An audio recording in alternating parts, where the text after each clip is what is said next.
Amid heavy rains in Guwahati, Union Home Minister Amit Shah had reached Guwahati late this evening, where after arrival he went straight to the BJP party office, where he met the newly formed core committee of the Assam state BJP. He chaired the core committee meeting. Now this is the first core committee meeting of Assam BJP before next year's election. So therefore what we have been given to understand by our sources in state BJP, that Amit Shah kind of gave his own thoughts, his own margdarshan to the top leadership of the BJP in Assam in terms of how the party should approach the 2026 Assam elections, where the BJP along with its allies would try to retain power for the third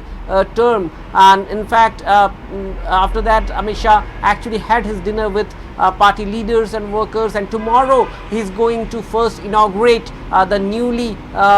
built Raj Bhavan in Guwahati, and after that he has a very important public meeting where he is going to address the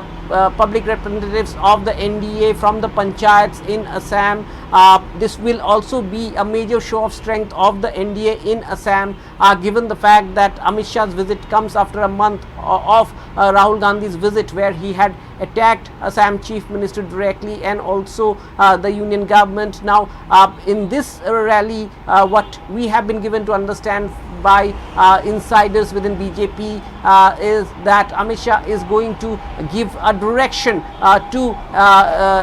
his party functionary, as well as a message to the larger NDA alliance in Assam in terms of what would be the political narrative with which the BJP would approach the Assam elections, which is going to take place in another 6 months' time.